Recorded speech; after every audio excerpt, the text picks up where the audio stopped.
কালকের আগের দিন 12 ঘন্টা ছিলাম, মাত্র 1000 টাকার তেল পাইছি। এই গাড়িতে 1000 টাকার তেল দিয়ে কোনো কিছু হবে? আমাদের তো এইভাবে চাকরিও থাকবে না। আজকে হাজিরার মিস, আজকে আমার 1000 টাকার লস। ভাই আমি ভোর 4টার সময় আসছি, তেলের সমস্যা কবে শেষ হবে? আমরা তো খুব অস্থির। নাকি সবসময় এরকম চলবে? এটা তো আমি মনে করতেছি ভুয়া। কালকের আগের দিন 12 ঘন্টা ছিলাম, মাত্র 1000 টাকার তেল পাইছি। এই গাড়িতে 1000 টাকার তেল দিয়ে কোনো কিছু হবে? আমাদের তো এইভাবে চাকরিও থাকবে না। যে অবস্থা চলতেছে, আমরা খুব তো মানে নাজাল অবস্থা হয়ে গেছি। ভাই ভোগান্তি, রাত 4টার সময় এসে সিরিয়ালে দাঁড়াইছে, এখন বাজে 10টা। মোটামুটি 6 ঘন্টা হয়ে গিয়েছে, তাও তেল পায়নি। আর আমাদের জ্বালানি মন্ত্রী বলে তেলের কোনো অভাব নেই। হ্যাঁ তো বলছে না, হ্যাঁ তো জ্বালা কি ঠিক পাই সিরিয়ালে। আমি যদি রাত 4টার সময় এসে সিরিয়াল দিই, সকাল 10টার ভিতরে যদি তেল না পাই, তাহলে আমার তো আবার ডিউটি আছে, ডিউটি করবো কিভাবে? আবার ডিউটির প্রেশার, মানে ঘুমানোর সুযোগ না। আর এভাবে চলে না ভাই, দেশ চলে না এভাবে। এটা পুরোই এই যে আমাদের মন্ত্রী কিছু মন্ত্রী যেসব কথা বলছে যে জ্বালানির কোনো ঘাটতি নেই, তেল আপনারা তেল পাম্পে না পালে বলেন কোন পাম্পে তেল দিচ্ছে না। সে তো মাঠ পর্যায়ে নেই, সে বসে আছে তার মন্ত্রী সবাই, সেও তার পরিবেশ বলছে না ভাই। বসবে সাধারণ লোকজন, যারা সিরিয়াল দিয়ে দিয়েছে তারা বসবে ভাই। আগামীকালকে আমি সিরিয়াল দিয়েছি সকাল 9টায় হাতিরপুল বাজারে, পাম্পের গোড়ায় এসে তেল নেই।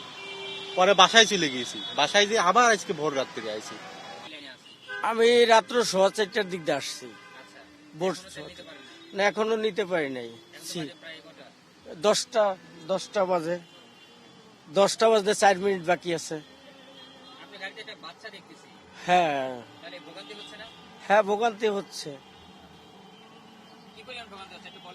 এই ভোগান্তি সিরিয়ালে অনেক লম্বা সিরিয়াল দিয়ে আসা লাগতেছে। ঠিক বুঝতেছি না যে কি হইতেছে। সবাই সিরিয়াল দিচ্ছে, আমরাও সিরিয়াল দিয়ে নিতে হচ্ছে আর কি। সাংসারিক জীবনে তো প্রভাব পড়তেছে ভাই। রাইড শেয়ারিং এ আমরা মানে যতটুকু চাচ্ছি তেল, সেরকম তুলনায় আমরা পাচ্ছি না। যেমন 5 লিটার তেল দিলে আমাদের পোষায় না। 5:45 বাজে লাইনে দাঁড়াইছি, আজ সুপার মার্কেট থেকে এখান পর্যন্ত 5 লিটার তেলের জন্য এখন দাঁড়াবো ভাই, এটা তো আমাদের পক্ষে সম্ভব না। আমাদের যদি 1000 টাকা সর্বনিম্ন দেওয়া হয়তো রাইড শেয়ারিং এর জন্য, তাহলে আমাদের জন্য সুবিধা হতো ভাই। সংকট মনে হচ্ছে যে এই যারা আছে বাইকার, আমরা যারা ব্যবসা বাণিজ্য করি, আমরা 7-8 দিন পরে আসি তেল নেওয়ার জন্য, তারপরে তেল পাই না। 500 টাকার তেল দেয়, ধরুন 7-8 দিন চালাই, চালানোর পরে আবার শেষ হয়ে যায়। সংকট কিরকম? আর সরকার বলতে আছে তেল আছে, তেল তো নাই। তাহলে ফুল ট্যাঙ্কি করে দেয় নাকি? 5 লিটার দেয়। আমরা কাজ করি ওয়েল্ডিং এর কাজ, আজকে হাজিরার মিস, আজকে আমার 1000 টাকার লস। 1000 টাকা আর যদি দিত ফুল ট্যাঙ্কি, তাহলে তো আর 2-3 দিন পরে আসতাম আমি।